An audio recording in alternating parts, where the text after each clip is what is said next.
Hey everybody, welcome to the Body Break and Pillars of Greatness, Hal Johnson slash Dan Blackburn, or maybe it's Dan Blackburn slash Hal Johnson, not sure which comes first, but welcome to tonight's webinar.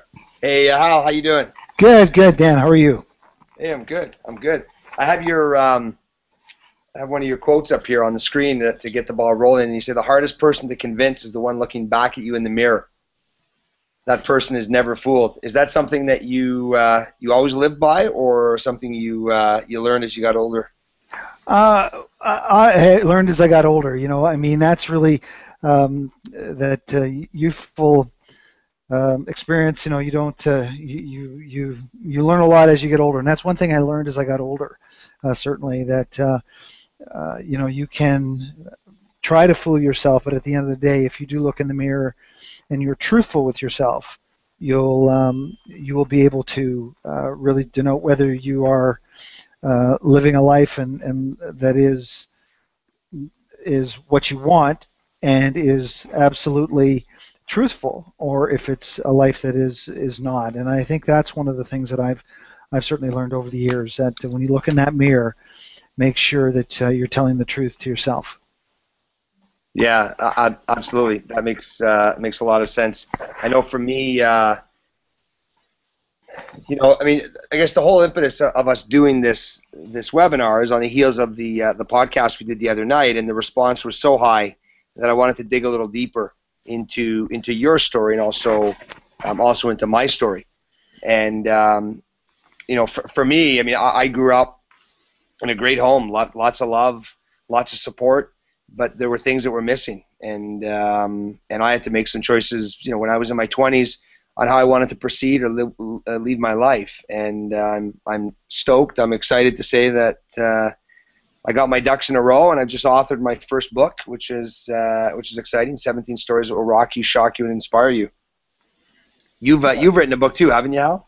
Yeah, Joanna and I both we wrote a book, I guess it was about 15 years ago, and we've done so many things over the years, whether it be books, blogs, articles, all kinds of things. It's forming along the same path always. Our message is consistent with our brand Body Break. It's both health and healthy living, both physically and mentally, and you've got to make sure that you've got the physical, but you've got to have the mental. And the mental approach, which is something, Dan, you're talking a lot about, is right in line with what we've been talking about for the last 26 years now.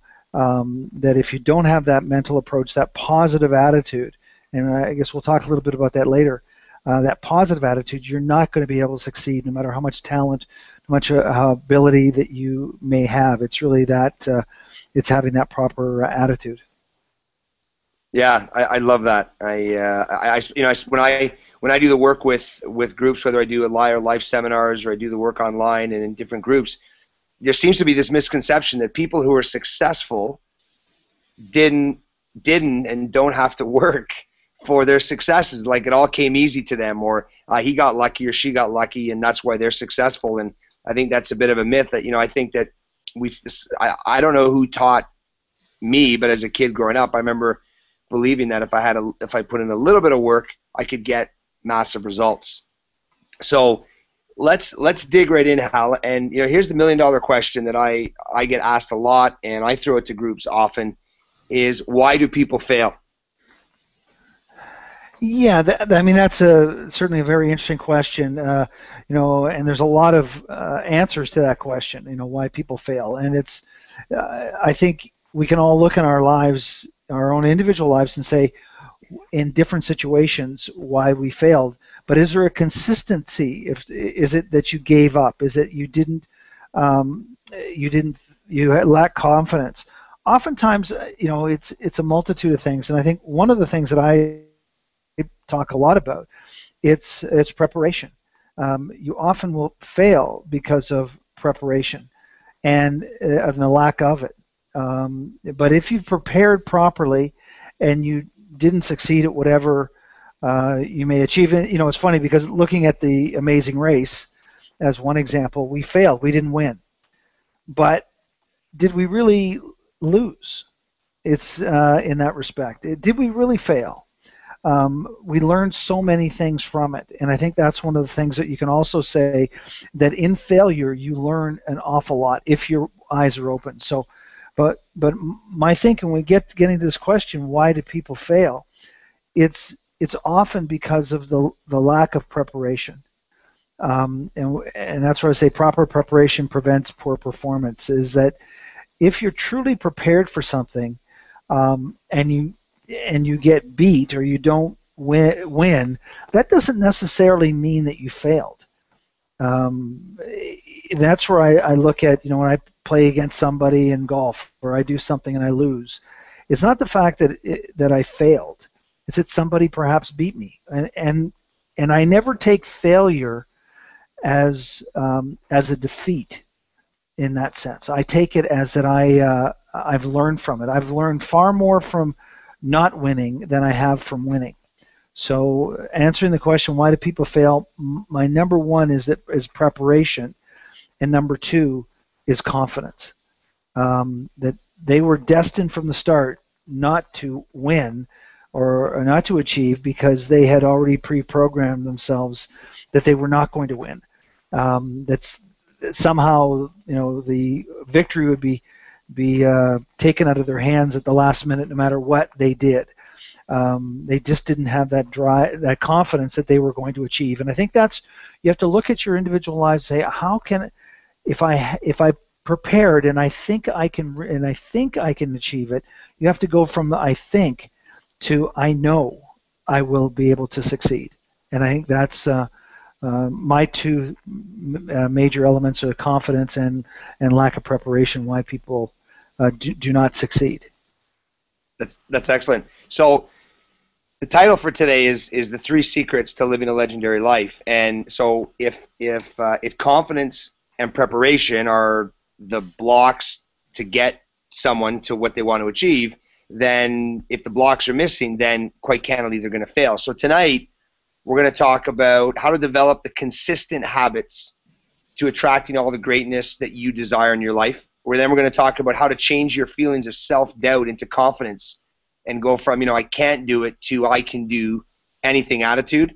And then finally, learn how to turn life's U-turns and see them as opportunities, not as the end of the road. So let's talk a little bit, the first one, how to develop the habits, consistent habits of attracting all the greatness that you desire in your life. And I think if you look at that and you connect it back to the confidence and preparation, being confident and being prepared are also there. Those are habit driven, and we can build habits to be those 2 ways. So what are ways that you've used or created habits for yourself to get the results that you want? Well, in creating a habit, it's a lot easier to create a bad habit and stay with a bad habit than it is to have in order to get rid of a habit. It's a lot easier to create one than to get rid of a bad one. So there's kind of a 2-prong element of it. One is to create good ones, and how to get rid of habits that you want to change. So really, what the slide brings up using a cue, a habit, and a reward. And what this really goes to, I often use the word trigger. There's a trigger that happens. So when let's say you go to the, let's say you're trying to cut back on your drinking. Well, but you want to be out with your friends, or let's say smoking as an example, good example, smoking. So you want to stop smoking. The trigger for you is going to the bar and having a drink, and then going outside with your buddies and then having a cigarette. The trigger is going to the bar. The trigger is being with your friends in that environment that says, oh, I really need a cigarette. And what they've noted, for example, 100 hours after someone has their last cigarette, they will go, they're no longer addicted to the nicotine. But 6 months, a year, 2 years, 5 years later, somebody will come out and they'll say that they've had their last cigarette. They'll go, oh, God, I really feel like a cigarette. Something has triggered in them. It's triggered that habit again. So what you want to do is you want to create good habits you've got to create triggers around those. And there are elements that create triggers or cues in this case. There's other people, there's emotion, there's a particular place or a particular event. Those things create the triggers. So a particular person will trigger you to feel a way and could trigger a potential habit. If you want, as an example, creating a good habit, and this is from a health perspective, if you want to want everybody to, say, go for a walk at lunch in your office, and you particularly want to lose weight or get into shape, so you put together a walking club, because doing it with other people is a great support system. So you do it at a specific time, so every day at 12 o'clock, specific place at your office with certain people. Those are all triggers that will create a habit, and the reward is not the walk. The reward is often the social interaction. You get to let off steam. Those are the things, and you've got to have your rewards. And it's not that you want to lose weight, for example, because you've got a wedding in 6 months. That reward is the wedding, that you lose weight for the wedding. You need to have little rewards every single day, that and multiple times a day, that will reinforce that. So if you want to lose weight, you have to give yourself rewards on a constant basis. So those are just some of the elements that you've got. The trigger, which creates the habit, and then from that habit you're going to receive rewards. Often the reward is the social. And it's funny, because if you watch a beer commercial, there's nothing. What they're trying to do is create all these triggers to create a habit, and your reward is you're with the buddies watching a game at a bar, having fun, and there's lots of pretty girls around. So those are the things that you can see from what a beer commercial does is exactly the trigger, habit, and reward. But we have to look in our lifestyle from a health perspective, from a mental health and a physical health perspective. What kind of triggers in our lives? And this is what I would ask people who are listening today.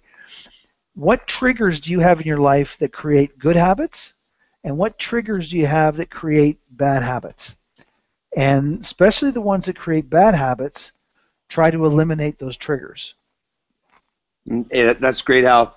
I also believe that, we can't, I hear people say this, like, I want to stop this habit. What you referred to is instead of going out with your friends and having a cigarette, is create a walking club or an activity where you still get the same social interaction. And what I teach to people a lot is that you don't stop a habit. I mean, if you sat in your chair at lunch when everybody else is outside having a smoke, it doesn't matter how much, we hear willpower. It doesn't matter how much willpower you have. You're still not, you're eventually you're going to cave. You're going to give in. So it's about replacing that habit, a bad habit, with something that gives you a reward that's in alignment with, a healthy lifestyle or an active lifestyle, something that's, as you described, is going to be positive. And here's the kicker, is that everything we do in our lives is to avoid pain. So, if the guy, if someone's afraid to introduce himself to a new business colleague, it's because he feels that, he's embarrassed, he's shy. So his habit will be go to a social function, stand in the corner, and just wait for someone to find him, or wait for the night to tick by, and at least he can say that he was at the event, and away he goes. So if that person's had an experience somewhere along the line that being at an event, maybe one time he was embarrassed or something happened, then he'll do whatever he has to do to avoid that pain. And that's the other thing too around the reward is, look at what is the pain point that's having you select the habit that you are, standing in the corner doing nothing, or choosing to live a life that's less legendary than what you say you really want. What are the pain points? What's stopping you from pushing through that threshold and creating habits that will get you to where it is you say you want to get to? The next piece, Hal, is change your feeling of self-doubt into the confidence of I can do anything attitude. And I know we talked on the podcast, so maybe you can share a little bit with the audience today who maybe didn't attend or weren't in on the podcast, a little bit about the start of, or the genesis of Body Break and the resistance that you had and the challenges you had with getting people to buy in, like fully buy in to your attitude, to your belief, and to what it was that you wanted to create? Well, with Body Break, we really want to create a show that all Canadians can live, work, and play together. And when we went around and I pitched the idea after, and this is what I would say to anyone that, has an idea, who is an entrepreneur, is don't put it down on words. Actually go out and do it and perform it. And that's one of the things that I always think is very important, that we created what we were trying to show people. This is exactly what we want to do. We created the video. We invested the money. We were confident that we would. I knew it would succeed. I mean, it wasn't a question. I mean, it was in what form I didn't know, but I knew it was going to be successful, and that was blind faith. And I just felt in my gut that if I worked hard enough, it would be. But when I took this around to 42 different companies and was rejected, at no point did I feel discouraged. In fact, it invigorated me. Everyone that said, no, we'd never seen anything like this before, invigorated me, because that's what they'd never seen anything like Body Break before. And that was the exciting part. And then when we went to TSN and they told me that because I'm black and Joanne's white, they wouldn't put it on air, it really just, a light bulb went off that day, realizing, well, if these guys don't want it on air, there's got to be people who'd want it on air because of that. And I thought, wow, why didn't I think of this before? And that's when we ended up going to Participaction that afternoon, and then subsequently getting a contract and working with Participaction for 2 years. So it was, and we were only with them for 2 years, and surprising, a lot of people thought we'd been with them for a long time. It was only 2 years, and then we went off on our own. So it really is if you really are confident, and it's not arrogance, it's just the fact that a belief in yourself. And I know as an entrepreneur, and that's really what Joanne and I are. As an entrepreneur, we really just put our head down and work as hard as we can, and we try to do good. I mean, that's what we feel we have. Trying to send the message out of Canadians living together in a harmony and healthy way. Everything good will come of that. We never really have ever focused on money, and that's what I would say to a lot of entrepreneurs out there, people that are looking in that vein, is that don't focus on the financial, focus on the what you're trying to do from a positive element, and the finances will come. Well, that's incredible. So the I can do anything attitude, would you safe to say that is now a Hal Johnson habit? Well, it is certainly, but there are times when we all become a little bit unsure of ourselves. You get a little bit indecisive. Oftentimes it's because you're not as prepared. I mean, in the Pillars of Greatness program, I mean, Dan, that you talk about, you talk a lot about that, in terms of self-confidence and how fleeting it is. Like, you need that. This isn't something that, I've attained this, I have confidence, and I'll never have to go back to it again. I have a poem, again, it's funny because the Pillars of Greatness I started doing what I do, many years ago, and your Pillars of Greatness program aligns very much with that. But it's, a poem that I had was given to me when I was 8 years old, and it's The Man Who Thinks He Can. And that poem I go back to and refer to often. It's almost like refueling me, recharging my confidence that, hey, I can do it. I can do it. And it's my little trigger that will create that habit, as you'd say, that, oh yeah, you can do it. And oftentimes, when I'm indecisive or I don't feel as confident about things, I'll just reflect and I'll say, gee, I had success here. I did this here. I did that. Okay, yeah, I can do this. So not you don't hit home runs all the time. I mean, sometimes you strike out, and don't get down on yourself. Figure out, brush yourself off, get up, and take another swing at it. Yeah, interesting you use the analogy of swinging. I mean, because I was thinking the same thing, that, baseball is an analogy. Hall of Famers, the best of the best, lifelong hitters, they only hit, 3 times out of 10.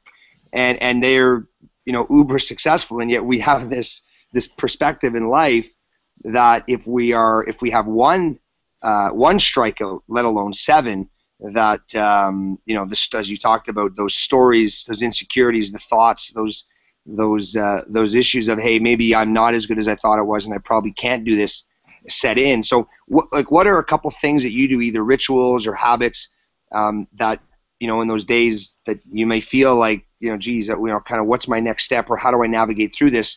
What could you tell the listener, or things that they can do to emulate what you've been able to create? Well, it's funny. One of the things that sounds so simple is go for a walk. Oftentimes, I'll just go out in the paths and go for a walk for 20 minutes, half hour. It's not a fitness walk. It's a clear the head walk. It's amazing how clear you can start to think when you go for a walk. It sounds very trite, very, very simple, but it is amazing. You get your body moving, and your mind becomes clear. That certainly is one of my number one things that I do. The other thing is that as your slide says, you talk to people who are supportive, who are on your team, who do not judge you. They're supporting you, and that's very, very, very key. Finding people in your life, and them. People in your life that you tell them something, regardless of it, how excited you are about it, they're going to start picking holes in it. And often it's people that are closest to you, because they're afraid for you. They don't want you to get hurt. They don't want you to fail. So they're trying to help you by saying, oh, maybe you shouldn't do that. Oh, that's going to be tough. Oftentimes people will say that because they don't think that they could achieve it, and they put their lack of confidence onto you. So find people on your team that are going to be supportive of you, no matter what you do, and that is, I think, very critical. And that's, again, one of the habits that I get into when I need that boost or need somebody to be on my team. Yeah, and that's great. I'm also fortunate to have Joanne, because she we're on the same team together. We're going the same direction, and she's certainly supportive. Body Break wouldn't be Body Break without both of us. Yeah, that reminds me. I remember as a young kid, my mom had a plaque in my room. She bought it at a thrift store, and it was a picture of 2 kids. And they were both standing looking at their toy car that was in the mud. And then the next picture was one of the kids was at the back, pushing from the back, and the other person was in the front, but pushing from the front. But because they had their backs turned to each other, they didn't know that they were essentially pushing towards each other. And then the third picture was, one of them decided to turn around and pull while one pushed, and of course they got the car out. And and to your point, in the Pillars of Greatness program, I talk at length, and probably the meat of the program is teaching people how to build legendary teams, legendary armies around them, so that they can drive forward. I mean, you're fortunate, and you have 50% of your brand is your partner in Joanne, and that's great. And yet, a lot of us as entrepreneurs, I know I find myself in that position. Is a lot of times I'm alone. I'm sitting with a thought, an idea. And if my confidence starts to wane, and if I start to lose focus, it's real easy to let the distractions take my mind somewhere that's less than productive.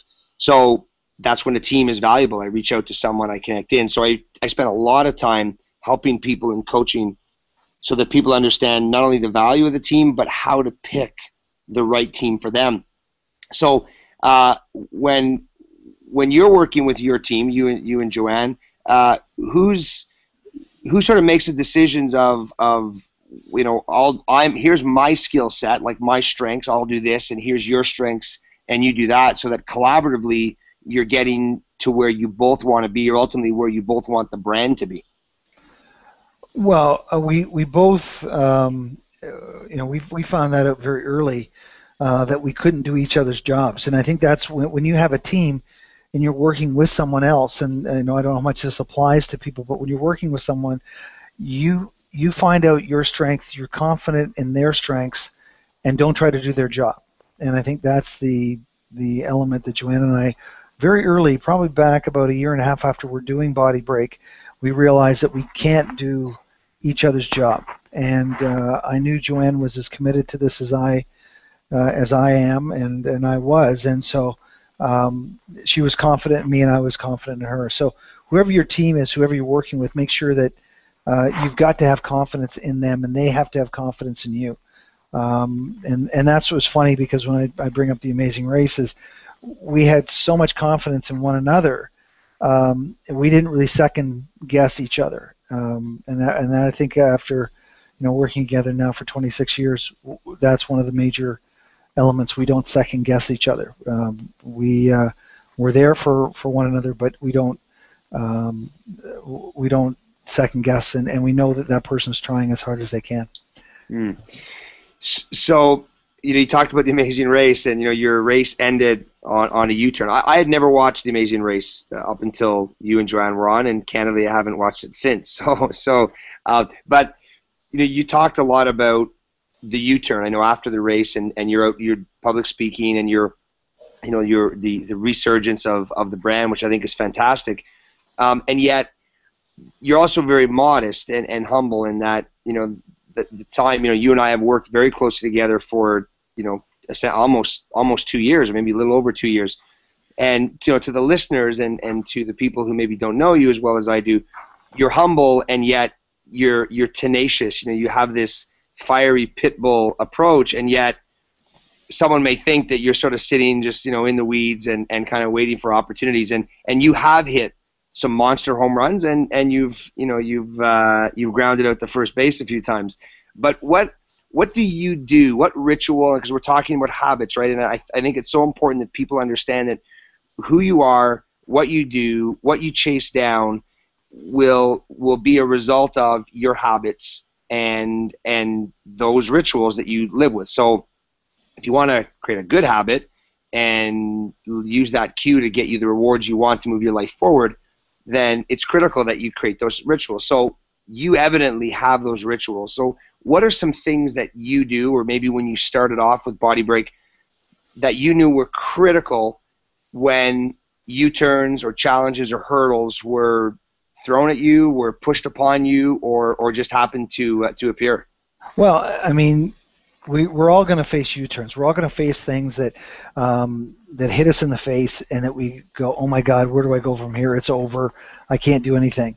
And I've done many different things, and one is, you do take a breath. Sometimes you have to step back and go, oh, and get that feeling, that let it wash over you, that negative feeling of failure that may happen. But then you have to literally get yourself up. It may be an hour, it may be the next day, but get yourself up. Don't throw a pity party for yourself. That's number one. We are so fortunate. We live in Canada, a fantastic country. We have opportunities all over the place. You think of other people in other parts of the world, and I often think about that. Is it that if I feel bad, what is somebody in Guatemala? What opportunity do they really have? So I look at, I've got such a fantastic opportunity. So whenever I get U-turns in life, I look at it and say, how can that be? How can I turn that into a positive? And that's really something that I've always looked at. So, and it comes back to oftentimes when I'm stymied, I will look at the phone, literally just look at the phone, and say, who can I call? Who can I call? What can I do? Who can I call? What can I do? Who can I call? What can I do? And I'll say that over and over and over again, because I need to make something happen. And I think that's one of the things you said, whether I'm just waiting in the weeds. It sounds like I'm a stalker or something like that. But I don't believe in sitting back. I believe that you get out there and you've got to make your opportunity. It's not about waiting for the opportunity to knock on your door. You got to go find the door and knock on as many doors as you can, and then surprise, there's opportunity because you've knocked down that door. And I think that's really I gotta say biggest attribute is that I just keep knocking on a lot of doors until something sticks, and that's been my kind of ritual of my habit, that I just keep knocking and knocking and knocking. And maybe it's just I'm bullheaded, or don't mind taking no for an answer, or you know, and things change, evolve. I mean, television for us has evolved, and we have to look at things very differently. Body Break now, and we're sending out new Body Break episodes in a short while, but they're totally different than what we had done, 20 or 10, even 5 years ago. So you have to evolve as well, and so it really, it's a very, very simple formula to me. It's belief in yourself, and it's hard work. It doesn't really stray a lot from that, and I say that very simply, but what I've learned over the years is I'm surprised at how many people don't truly believe in themselves, and we are our own worst enemies. We will criticize ourselves and bring ourselves down far sooner than someone else will. And I think that's one of the things that you have to be critical of ourselves in order to grow and learn, but don't bring yourself down and stay down.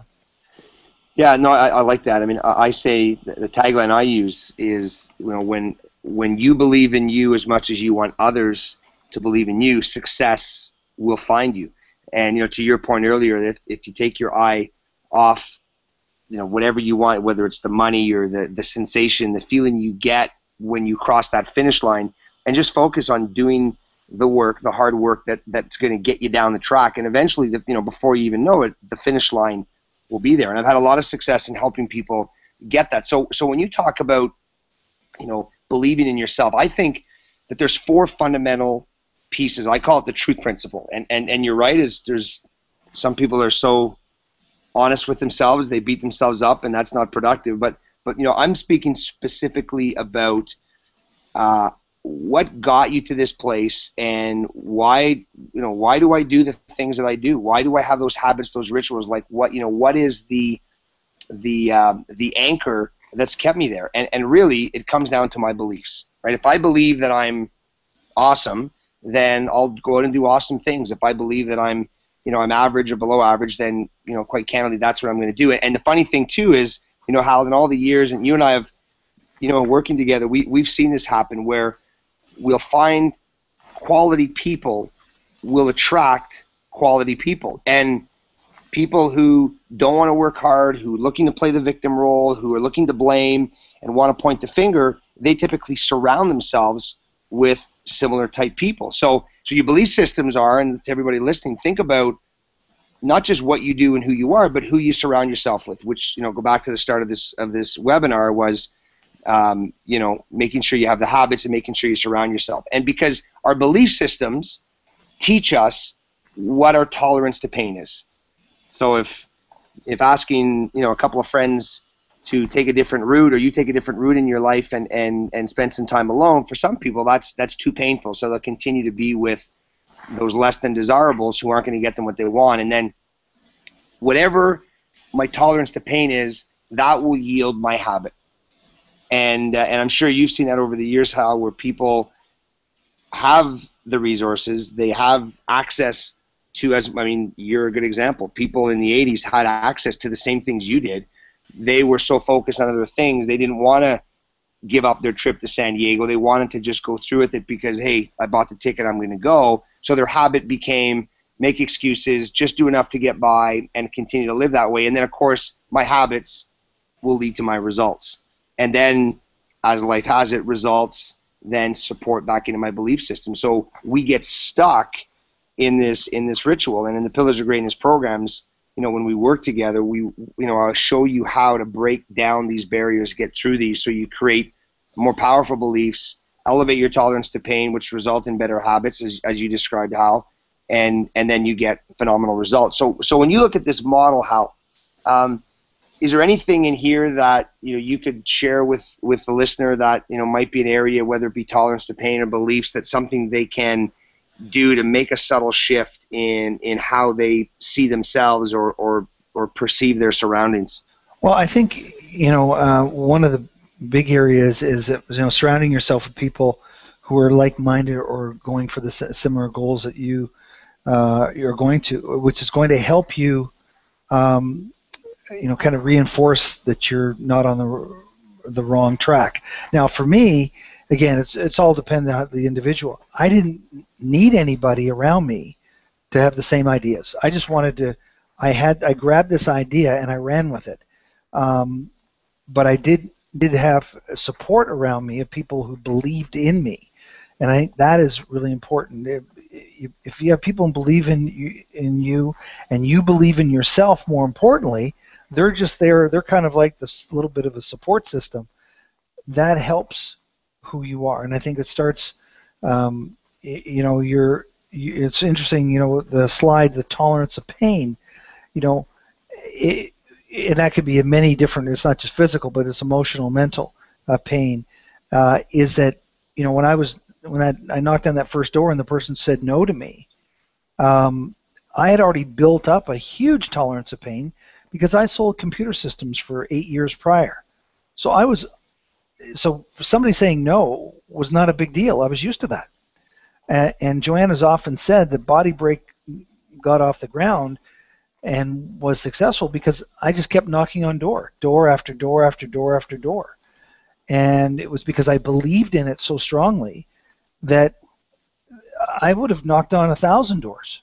So I had been used to being, my tolerance of pain was high, but my beliefs were so strong that it made I didn't even feel it because I could have kept going on and on and on. So I think it's very true. The slide's excellent because you're really understanding that, how badly do you want it, we often say. Because if one door slams in your face and you say, okay, I guess they're right, and you walk away, then you really didn't believe in it. And your tolerance of pain is very, very low. So I think, how do you increase your tolerance of pain and truly believe in what you're trying to achieve? If there's two things that I'd like the listeners to get. One is that we all, and I'm grateful for what you shared about knocking on the doors, because that's a great metaphor.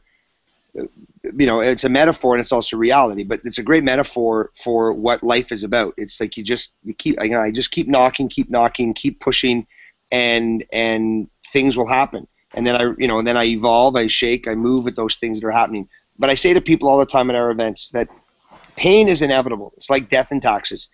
We get to choose.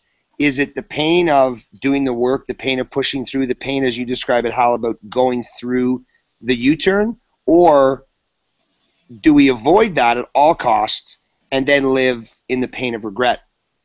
And so to me, that becomes the question. When I look at myself in the mirror and I knock on a door and I think, okay, I'm going to pack it in today. It's already the 5th or 10th or 20th no I've had.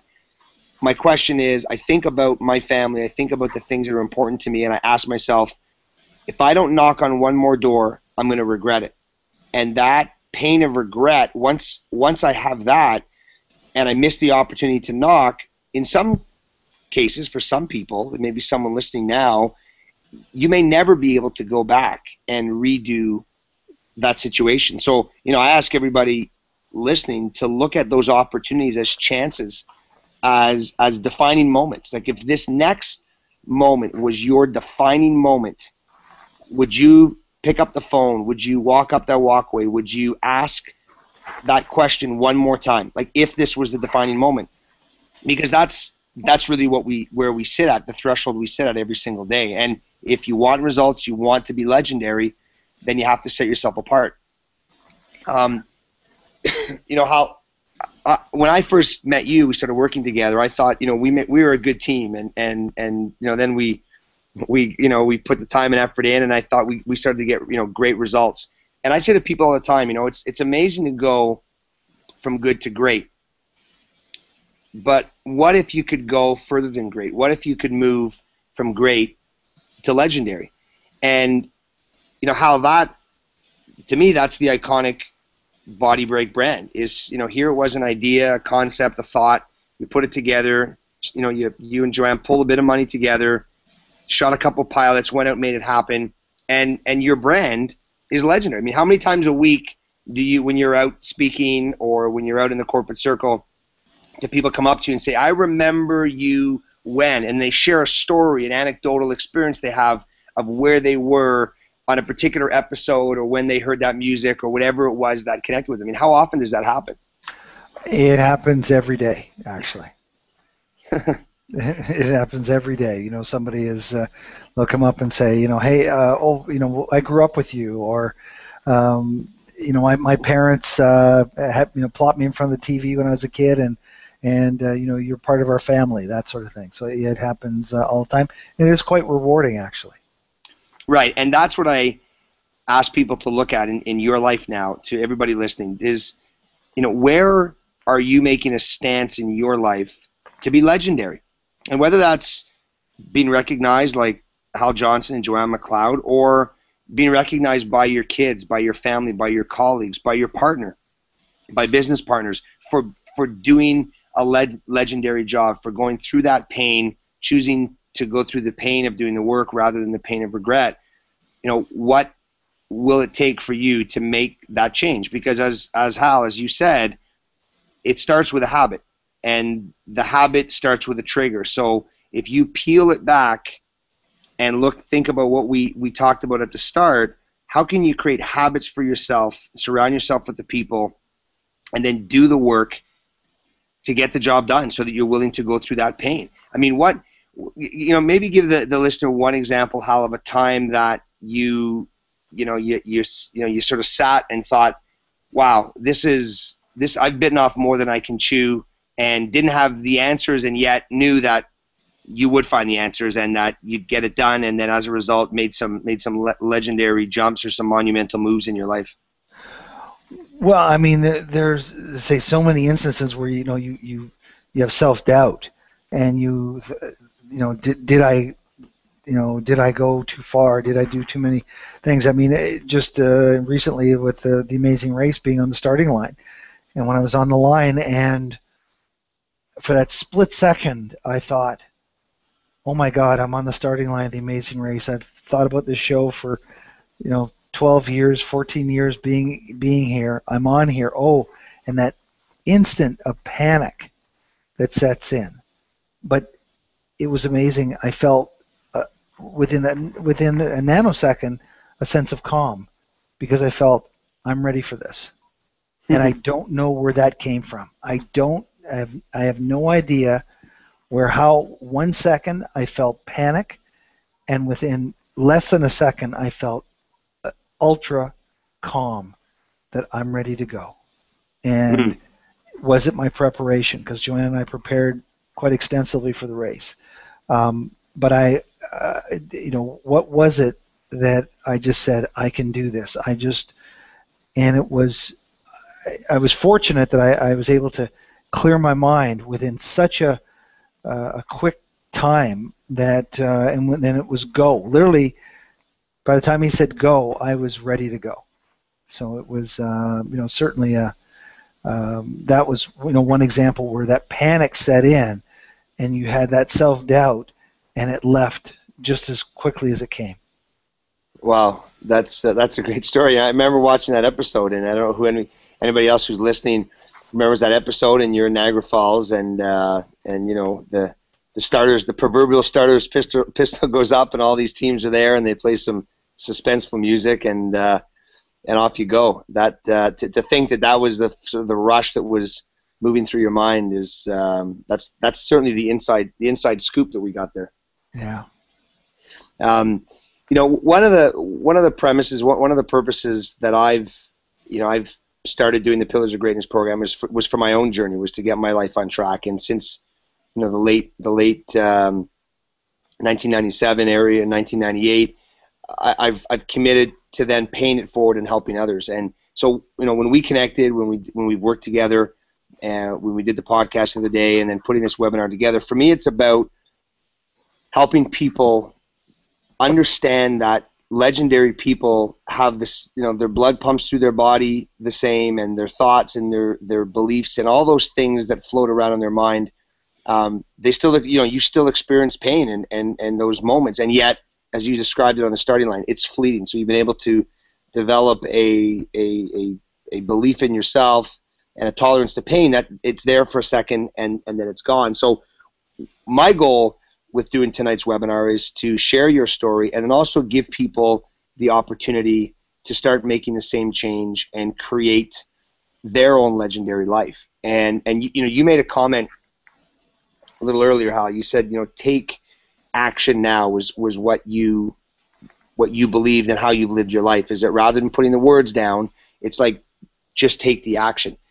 So is there something that that you, when you look at your life, on a go forward basis, that are there times or are there moments where you make sure you're first out of bed, you're best dressed, that you're the one that's going to get the opportunity before anybody else does?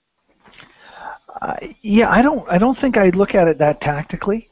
I think I look at it like from a succeeding perspective, that I think it comes down to your attitude. I think I'm lucky. I put it in those terms. And if you think you're lucky and you do things in that vein, somehow you get lucky. And I people often say, "Oh boy, you guys, wow, you did such a great job." I'll go, "Oh, we got lucky. And we worked hard, but we got lucky." And I just have the feeling that I put it in those terms of, "Hey, I'm lucky." And if that lucky, that really is saying that good things are going to happen to me. And if you feel that, and that's just what I'm really saying is, oh, I'm having a positive attitude. Things will happen. And things happen for a reason. Mm. So I just feel lucky. And I think it sounds very simplistic. But to me, it's a way of, when I do have success, I first of all don't attribute it to all it wasn't all me, because there is some certainly luck involved. But I feel that people may call it, in terms of religious, they may say they're blessed in that respect, but you have a sense that, hey, good things are going to happen. And that just translates down to a positive attitude. And when you have a positive attitude, you attract things that are positive as well. And if you have a negative attitude, you're going to attract the negative and repel the positive. So I think that's really what I would look at it. As I said, I really take things down to a simplistic format, and that in that vein, I just feel lucky. And if somebody can have that attitude that they're lucky, good things will happen to you. Mm. Yeah, I agree, and I referred to it earlier. I said that you're very humble, and I think that's another example. I mean, anybody that knows Hal, that's worked with him, I mean, you walk the walk, and you're always prepared, as you said at the outset, and you do what you do to win. You didn't go to the Amazing Race just to get the hat and the T-shirt and have a couple of laughs. Like, you went there to win, and for me, working with an athlete, working with someone who's an entrepreneur, someone who's starting a business, someone who's in a relationship that they're struggling, they're trying to figure out what the next step is or what the first step is. It's about stepping up to win. And when I started the Pillars of Greatness, my tagline is Dream, Plan, Execute. And what I want to do is provide people with opportunities to learn how to live this way. So I have a couple of events coming up that I want to share with everybody, and I think that for me, for Hal, for other people who are successful, it's about the rituals, it's about the habits. Yes, there's always a bit of luck, right place at the right time, but again, Hal talked about preparation, and when preparation meets opportunity, then really good things happen. So this August, August 23rd, so a week from Saturday, from 10 a.m. until 4, I will be hosting an event, Unlock Your Greatness Bootcamp. It's 6 hours.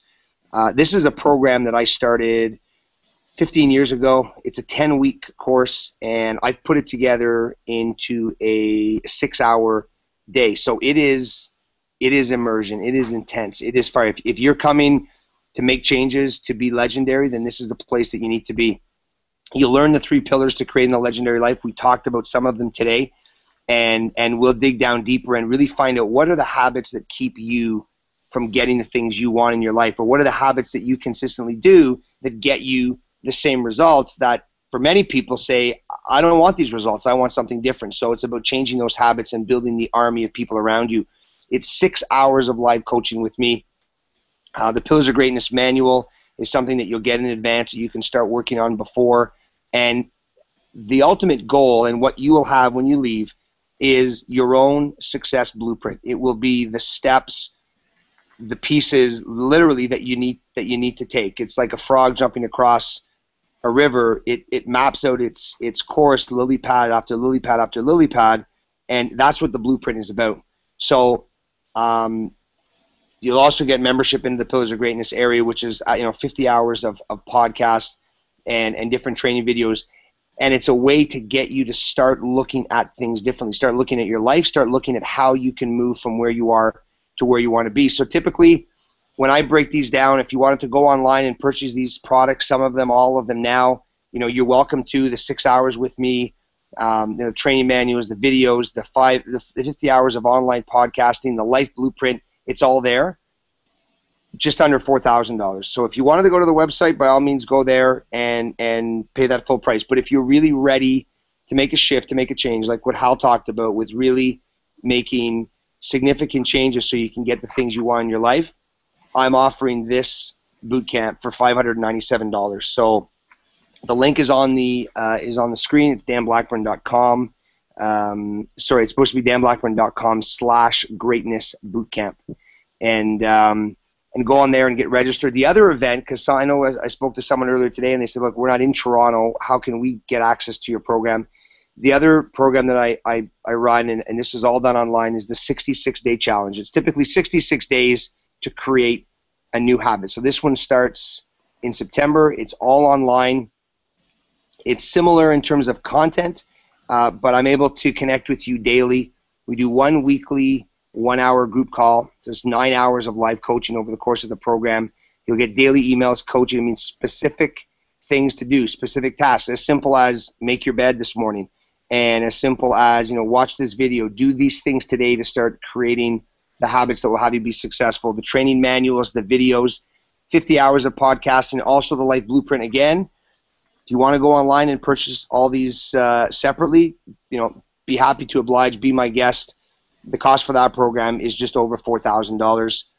Today, because we're working with Hal, and my commitment is to serve, is to bring you the value that you can take, you can use, you can apply into your life. The 66-day challenge is only $797. And to register for that one, go to danblackburn.com/66-day challenge. And I want to help you not just get inspired, because inspiration sometimes can be fleeting. I want to help you get into action. And Hal talked about it earlier. Hal, you said take action now. And this is your opportunity to take action now and to chase down what it is that you want. Like Hal, every great thing, every legendary person and legendary accomplishment starts with a thought. It starts with deciding how you're going to take your first step, come over the hurdles, get around the U-turns, and build an army to get you to where you want to be. And that's what these 2 programs are all about. So head over to the website, register now, danblackburn.com/greatness bootcamp for the 1-day August 23rd event, or danblackburn.com/66-day challenge for the online program that starts on the 21st of September.